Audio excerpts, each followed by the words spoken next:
ராஜாஜி அவர்கள் இந்த நாட்டுடைய முதலமைச்சராக இருக்கும் சொல்கிறார், இந்த கருப்பு சட்டக்காரங்க தொல்லை தாங்கவே முடியல, இந்த நாயக்கர் பண்ண வேலை, எந்த ஊருக்கு போனாலும் என்ன நடமாட விட மாட்டேங்கிறாங்க, நான் இனிமே அறிவிக்கிறேன் தமிழ்நாட்டு கோயில்களில் இனிமேல் எல்லா சாதியும் நுழையலாம் என்று சட்டத்தை ராஜாஜி கொண்டு வந்தார். உண்மைதான். 1300 கோயில்களில் தொடர்ச்சியான போராட்டத்தால் தேதியை நாங்கள் இனிமே ஒளிந்து போகிறோம், வேறு வழியில்லை என்று ராஜாஜி அறிவித்த பின்பு மதுரைக்குள் வைத்தியநாத ஐயர் உள்ளே கூட்டிக் கொண்டு போகிறார். ஆனால் வரலாற்றில் ஆலய நுழைவு போராளி வைத்தியநாத ஐயர். இங்கு தோன்றிய வைதிக இந்து மதம் மட்டும் அப்படி பிறக்கவில்லை என்று சொல்லும்போது அதை சம்மட்டியால் எடுத்து அடித்த ஒரே இயக்கம் சுயமரியாதை இயக்கம் தான். தமிழ்நாட்டுக்குள் வந்து நான் இந்த சாதிக்காரன் என்று வீசியை முறுக்கிற போது அதே சாதிக்காரன் காரி பூ என்று மூஞ்சி துப்புகிறான் என்றால் அதற்கு காரணம் இவர்கள் 3 பேரும் போட்ட விதை. அதை எழுதி முடித்தது குடியரசு இதழ். மனம் நொந்து சொல்கிறார், யாராவது இந்த அரசியல் சட்டத்தை எரிக்க முன்வந்தால் எரிக்கிற முதலாளாக நான் இருப்பேன் சொன்னவர் அண்ணன் அம்பேத்கர். அதற்காக திராவிட இயக்கங்களோ இங்கு விடுதலை சிறுத்தைகளோ இருக்கக்கூடிய பொதுவுடைமை இயக்கங்களோ இந்திய அரசியல் சட்டத்தை எரிக்க வேண்டும் என்று சொல்லவில்லை. ஆனால் நாங்கள் தான் இந்திய அரசியல் சட்டத்தை பாதுகாக்க வேண்டும் என்று சொல்கிறோம். சாதியை பாதுகாப்புற அந்த விதிகளைத்தான் தந்தை பெரியார் கொளுத்தினார். அந்த விதியைத்தான் பெரியாரின் பெருந்தொண்டர்கள் இன்றும் ஆம் சரி என்கிறோம். அதை தன்னுடைய பேச்சில் எழுத்தில் தன் வாழ்க்கையில் ஆம் சாதியை சில இடங்களில் பாதுகாக்கிறது, வேற வழி இல்லை, நான் ஒரு வாடகைதாரனாக மட்டும்தான் இருந்தேன் ஏங்கினேன் என்று அண்ணன் அம்பேத்கர் அவர்களே ஒத்துக்கொண்டார். தமிழ் ஆட்சி மொழி, தமிழர் என்கிற அடையாளத்தை இந்த மண்ணுக்குள் கொடுத்து அதற்காக இயக்கம் நடத்தி அதற்காக போராடிய ஒரே ஒரு தலைவர் என்றால் அது தந்தை பெரியார் என்கிற பெருந்தொண்டர் ஆரம்பித்தது தான். தமிழ் பெருமை பேசுவதில் சிக்கல் இல்லை, மற்ற மொழிக்காரனை வந்தேரி என்று சொல்வதுதான் எங்களுக்கு சிக்கல்.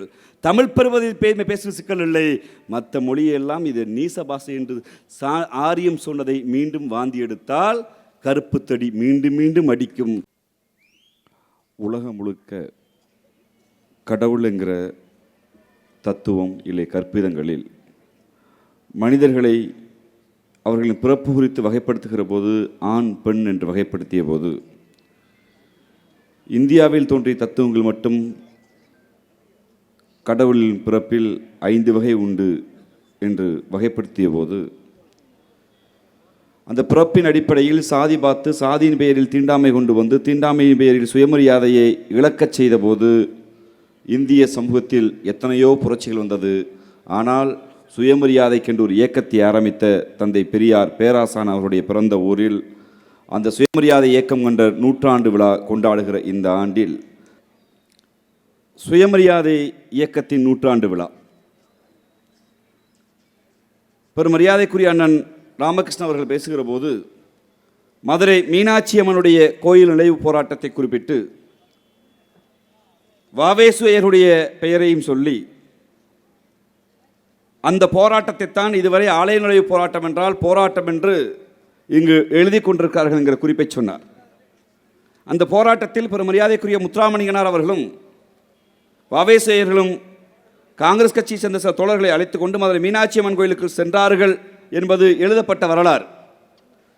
அந்த ஒரு போராட்டத்தை தவிர வேறு எந்த போராட்டத்திலாவது வாவேசையர் இருந்தாரா என்று ஆவணம் தேடினால் வைத்தியநாத ஐயர் இருந்தார் என்று ஆவணம் தேடினால், இல்லை என்றால் மரியாதைக்குரிய முத்துராமலிங்கனார் இருந்தார் என்ற ஆவணம் தேடினால் எந்த இடத்திலும் இந்த ஆவணம் இருக்காது. ஆனால் அதற்கு மாறாக நீங்கள் ஆவணங்களை தேடி போனால் 1925ஆம் ஆண்டு செங்கல்பட்டு மாநாட்டிலே சுயமரியாதை இயக்கம் ஒரு தீர்மானம் போடுகிறது. அந்த தீர்மானம் தமிழ்நாட்டில் ஆலயங்களில் ஒடுக்கப்பட்ட பிற்படுத்தப்பட்ட மக்களுக்கு ஆலயத்தில் நுழைகிற உரிமையை தடுத்தால் இனிமே கீயாப்பே விஸ்வநாதன் என்கிற இந்த இயக்கத்துடைய தோழர் தலைமையில் தமிழ்நாடு முழுக்க போராட்டம் நடக்கும் என்று சொல்லி ஏறத்தாழ 1300க்கு மேற்பட்ட கோயில்களில் இந்த கருப்பு சட்டை தோழர்கள் தினந்தோறும் நடத்தி அது 1935 வந்தபோது பெருமரியாதைக்குரிய ராஜாஜி அவர்கள் இந்த நாட்டுடைய முதலமைச்சராக இருக்கும் சொல்கிறார், இந்த கருப்பு சட்டக்காரங்க தொல்லை தாங்கவே முடியல, இந்த நாயக்கர் பண்ண வேலை, எந்த ஊருக்கு போனாலும் என்ன நடமாட விட மாட்டேங்கிறாங்க, நான் இனிமே அறிவிக்கிறேன் தமிழ்நாட்டு கோயில்களில் இனிமேல் எல்லா சாதியும் நுழையலாம் என்று சட்டத்தை ராஜாஜி கொண்டு வந்தார். உண்மைதான். ராஜாஜி கொண்டு வருகிறார் என்று சென்னையில் அறிவித்த 3 நாள் கழித்துதான் தந்தை பெரியாரின் பெயரை சொல்லி கருப்பு சட்டையை சொல்லி இனிமேல் கோயிலுக்குள் எல்லோரும் நுழையலாம் என்று சென்னை மாகாண அரசு சட்டம் இயற்றுகிறது என்று ராஜாஜி பேசிய 3வது நாளில்தான் வைத்தியநாத ஐயர் கோயிலுக்குள் மதுரைக்கு போகிற போது உள்ளே ஒடுக்கப்பட்ட தோழர்களை அழைத்து போகிறார். தேதியை முதலமைச்சர் அறிவிச்சிட்டாரு. எதனால் அறிவிச்சாரு? சுயமரியாதை இயக்கத்துடைய தொடர் போராட்டத்தால், ஏறத்தாழ 10 ஆண்டு கால போராட்டத்தால், 1300 கோயில்களே தொடர்ச்சியான போராட்டத்தால் தேதியை நாங்கள் இனிமே ஒளிந்து போகிறோம், வேறு வழியில்லை என்று ராஜாஜி அறிவித்த பின்பு மதுரைக்குள் வைத்தியநாத ஐயர் உள்ளே கூட்டி கொண்டு போகிறார். ஆனால் வரலாற்றில் ஆலய நுழைவு போராளி வைத்தியநாத ஐயர். அதையெல்லாம் உடைத்திருக்கிறது இந்த குடியரசு இதழ். ஏனென்றால் தொடர்ச்சியாக சுயமரியாதை இயக்கம் என்று வருகிற போது உலகத்தில் எத்தனையோ பிறப்புகள் உண்டு. உலக பிறப்புகளில் ஒவ்வொரு மதமும், ஏன் கிறிஸ்தவ மதமும் இஸ்லாமிய மதமும் ஆணும் பெண்ணும் தோன்றினார்கள். அதிலிருந்து தான் மனிதர்கள் தோன்றினார்கள். முதல் பிறப்பில் அவர்களோடு நான் முரண்படுகிறோம். அவர்கள் சொல்லுகிற ஆதாம் ஏவாள் தோன்றிய விதத்தில் நாம் முரண்படுகிறோம். ஆனால் ஆதாமும் ஏவாளும் இணைந்த பின்புதான், ஆணும் பெண்ணும் இணைந்த பின்புதான் மனிதர்கள் பிறக்கிறார்கள். தத்துவத்தை கிறிஸ்தவமும் இஸ்லாத்தும் ஏற்றுக்கொண்டிருக்கிறது. ஆனால் இங்கு தோன்றிய வைதீக இந்து மதம் மட்டும் அப்படி பிறக்கவில்லை என்று சொல்லும்போது அதை சம்மட்டியால் எடுத்து அடித்த ஒரே இயக்கம் சுயமரியாதை இயக்கம் தான். பெருமரியாதைக்குரிய புலவர் செந்தலை கௌதம் ஐயா சொன்னார்கள் அல்லவா, மொழி குறித்து பெண்கள் விடுதலை குறித்து இங்கு இருக்கக்கூடிய அத்தனைக்கும் அந்த 1925ஆம் ஆண்டான சுயமரியாதை இயக்கமும் 1929ஆம் ஆண்டு செங்கல்பட்டு மாநாடும் மிக முக்கியமான தீர்மானங்கள்.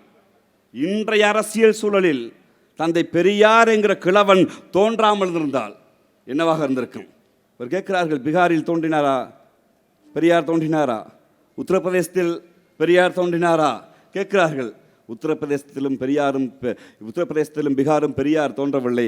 அதனால் தான் மாட்டுத் தொலையை உரிக்கிறான் என்று மாட்டுக்கு கொடுக்கிற மரியாதை கூட மனுஷனுக்கு கொடுக்க மறுக்கிறது இந்த சமூகம்.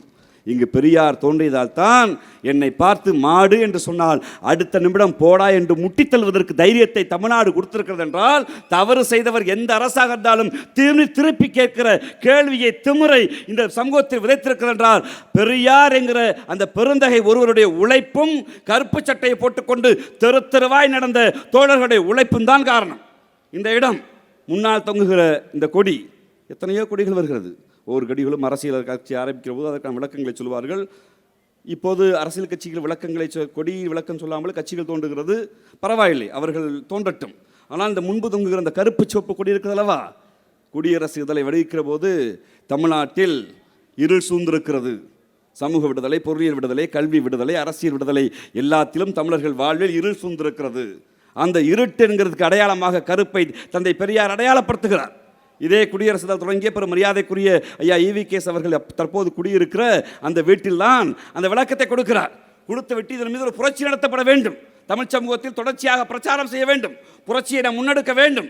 அப்படி என்றால் இருள் சூழ்ந்த தமிழ்நாட்டில் புரட்சி வேண்டும் என்றால் சிவப்பு எங்கள் நிறத்தில் அந்த புரட்சியை கொண்டு வரும் என்று பெருமரியாதைக்குரிய தந்தை பெரியார் சொல்லுகிற போது அங்கிருந்த கருப்பு பெயிண்ட் அடித்து ஒரு கொடியை வடிச்சாச்சு. சிவப்பு மைக்கு அங்கே பெயிண்ட் இல்லை. உடனே அங்கிருந்த முத்தமிழர் கலைஞர் தன்னுடைய கையில் இருந்து இந்த நெகத்தில் பிளேடால் கீறி தன் ரத்தத்தை சிவப்பில் பொட்டு வைத்தார். அதனால்தான் இருள் சூழ்ந்த தமிழ்நாட்டில் தந்தை பெரியார் பேசிய பேச்சை பேரறிஞர் அண்ணா கண்ட கனவை தமிழ்நாடு திராவிட மாடல் என்று உச்சி முகந்து கொண்டாடுகிறது என்றால், முத்தமிழர் கலைஞர் என்கிற அந்த மனிதன் ஆட்சியில் இருந்தபோது தமிழ்நாட்டை செதுக்கி பார்த்தான். முரண்பாடுகளை பற்றி பேசுகிறதும் விவாதத்துக்கு உட்படுத்துவதும் அவர்கள் விருப்பம், அது எந்த மாற்று கருத்தும் இல்லை. ஆனால் தமிழ்நாட்டை, நவீன தமிழ்நாட்டை சாதி அடையாளத்தோடு இன்னும் திமிரோடும் பல பேர் இருந்தால் கூட, என்னுடைய சாதி பெருமை தான் பெரிய பெருமை என்று குடிப்பெருமையை பல பேர் பேசினால் கூட, தமிழ்நாட்டுக்குள் வந்து நான் இந்த சாதிக்காரன் என்று வீசியை முறுக்கிற போது அதே சாதிக்காரன் காரி பூ என்று மூஞ்சி துப்புகிறான் என்றால் அதற்கு காரணம் இவர்கள் 3 பேரும் போட்ட விதை. அதை எழுதி முடித்தது குடியரசு இதழ். அந்த குடியரசு இதழ் எதை சாதித்தது? அண்ணன் பெரும் மரியாதைக்குரிய அண்ணன் தொல் திருமாவளவன் இருப்பதால் இந்த மேடையில் அதை விவாதத்திற்கு கிளப்பலாம் என்று தான் நினைக்கிறேன். திராவிட முன்னேற்ற கழகத்துடைய மாணவனின் தலைவர் என்கிற முறையில் சுயத்தோடு தான் இந்த கருத்தை விவாதத்தை கிளப்புகிறேன். தந்தை பெரியார் சொல்கிறார், 10/10 1950 திருச்சியில் கொடுக்கிற போது இந்தியாவுடைய அரசியல் சட்டத்தை எரிக்க வேண்டும் என்கிறார். பல பேர் இந்தியாவுடைய அரசியல் சட்டத்தை தந்தை பெரியார் எரிக்க சொன்னார். அண்ணல் அம்பேத்கர் அல்லவா அந்த அரசியல் சட்டத்தை எழுதினார். அதை எப்படி எரிப்பது என்று பல பேர் கேட்கிறார்கள். 1953ஆம் ஆண்டு தன்னுடைய அரசியல் அமைப்பு சட்டத்துடைய தன்னுடைய பாராளுமன்றத்துடைய பதவியில் இருந்து கொண்டு, சட்ட அமைச்சர் என்கிற நிலையில் இல்லை, சட்ட அமைச்சர்கள் நிலையிலே 10/10/1950 ஆண்டு 51ஆம் ஆண்டு தன் சட்ட அமைச்சர் பதவியை ராஜினாமா செய்கிறார் பெற மரியாதைக்குரிய அண்ணல் அம்பேத்கர் அவர்கள். எதற்காக தெரியுமா? ஐயர் வீட்டு பெண்ணும் ஐயங்கார் வீட்டு பெண்ணும் இங்கே இருக்கக்கூடிய தேவர், நாடார், கோனார், கவுண்டர், வன்னியர், பிற்படுத்தப்பட்ட மிகவும் முன்னேறிய அத்தனை இந்து பெண்களுக்கும் இந்து கூட்டு குடும்ப சொத்தில் உரிமை வேண்டும் என்று ஒடுக்கப்பட்ட மண்ணில் பிறந்த ஒடுக்கப்பட்டவருடைய விடுதலையின் தலைவர் என்று சொன்ன பெருமரியாதைக்குரிய அண்ணல் அம்பேத்கர் அவர்கள் தன் சட்ட அமைச்சர் பதவியை இந்த திருத்தத்தை கூட கொண்டு வரவில்லை என்றால் சட்ட அமைச்சர் பதவி எனக்கு வேண்டாம் என்று ராஜினாமா செய்கிறார். பின்னால் அந்த ராஜினாமாவுக்கு பின்பு 1953ஆம் ஆண்டு சொல்கிறார், என்னுடைய நண்பர்கள் சில பேர் கேட்கிறார்கள், நீங்கள் தானே அரசியல் சட்டத்தை எழுதினீர்கள் என்று இதை ஏற்றுக்கொள்ள முடியுமான்னு கேட்கிறார். அப்போ சொல்கிறார், மனம் நொந்து சொல்கிறார், யாராவது இந்த அரசியல் சட்டத்தை எரிக்க முன்வந்தால் எரிக்கிற முதலாளாக நான் இருப்பேன் சொன்னவர் அண்ணன் அம்பேத்கர். அதற்காக திராவிட இயக்கங்களோ இங்கு விடுதலை சிறுத்தைகளோ இருக்கக்கூடிய பொதுவுடைமை இயக்கங்களோ இந்திய அரசியல் சட்டத்தை எரிக்க வேண்டும் என்று சொல்லவில்லை. ஆனால் நாங்கள் தான் இந்திய அரசியல் சட்டத்தை பாதுகாக்க வேண்டும் என்று சொல்கிறோம். எப்படி பாதுகாக்கப்பட வேண்டும்?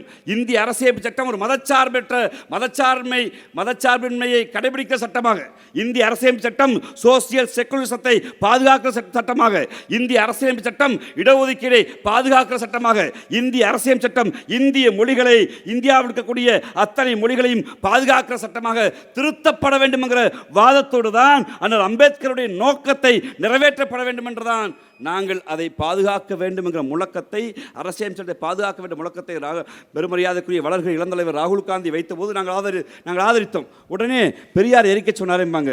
மிக தெளிவாக தோழர்கள் குறித்து வைத்துக் கொள்ளுங்கள், பெரியார் ஒட்டுமொத்த சட்டத்தையும் எரிக்கவில்லை. பெரியார் இந்திய அரசியல் சட்டத்தில் இருக்கக்கூடிய ஆர்டிகல் 372 இந்திய அரசு சட்டத்தின் விதி 372 எரிக்க சொன்னார். ஏன் எரிக்க சொன்னார்?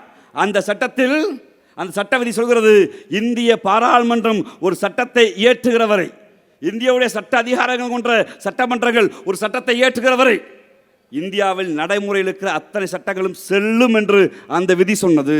அப்படி என்றால் இந்தியாவின் பாராளுமன்றத்துக்குள் சாதி இல்லை என்று சட்டம் வருகிற வரை, இந்தியாவின் பாராளுமன்றத்துக்குள் சாதி மீதான தீண்டாமை வரும் என்கிற சட்டம் வரும் வரை பழைய சட்டங்கள் செல்லும் என்று சொல்லும்போது தான் தந்தை பெரியார் சொன்னார், பழமைகளை பாதுகாத்துகிற, சாதியை பாதுகாக்கிற ஆர்டிகல் 372 ஆர்டிகல் 13 சப்கிளாஸ் 2 இந்த இரண்டையும் கொளுத்துவேன் என்று கொளுத்தினார். சாதியை பாதுகாப்புற அந்த விதிகளைத்தான் தந்தை பெரியார் கொளுத்தினார். அந்த விதியைத்தான் பெரியாரின் பெருந்தொண்டர்கள் இன்றும் ஆம் சரி என்கிறோம். அதை தன்னுடைய பேச்சில், எழுத்தில், தன் வாழ்க்கையில் ஆம் சாதியை சில இடங்களில் பாதுகாக்கிறது, வேறு வழி இல்லை, நான் ஒரு வாடகைதாரனாக மட்டும்தான் இருந்தேன், ஏங்கினேன் என்று அண்ணல் அம்பேத்கர் அவர்களே ஒத்துக்கொண்டார். அதைத்தான் நாங்கள் பேசுகிறோம். இந்தியாவுடைய அரசியல் சட்டத்தில் 395வது பிரிவு நீக்கப்பட்ட வேண்டும் பிரிவு இருக்கிறது. அன்பு கொண்ட தோழர்களே, நீங்கள் வாசியுங்கள். இந்தியா என்கிற நாடு மிகப்பெரிய ஜனநாயக நாடு. நான் வாதத்தை உட்படுத்துகிறேன். ரிப்பில் நீக்கப்பட்ட பிரிவு எதெல்லாம் நீக்கினார்கள் தெரியுமா? 1935ஆம் ஆண்டு இந்திய அரசியல் சட்டம் நீக்கப்பட்டது. 1947 இந்தியன் இண்டிபெண்டன்ட் ஆக்ட், இந்தியாவுடைய விடுதலை சட்டம் நீக்கப்பட்டது. பிரிட்டிஷ் அரசால் இந்தியாவிற்கென்று இயற்றப்பட்ட அத்தனை சட்டங்களும் விதிகளும் திருத்தங்களும் நீக்கப்பட்டது. ஏனென்றால் இந்தியா விடுதலை பெற்றுவிட்டது. இனிமேல் பிரிட்டிஷ் அரசு போட்ட எந்த சட்டமும் வேண்டாம் என்று. ஆனால் ஒரு சட்டத்தை மட்டும் அப்படியே பாதுகாத்தது. எந்த சட்டம் தெரியுமா? Indian பிரிவி council act 1948.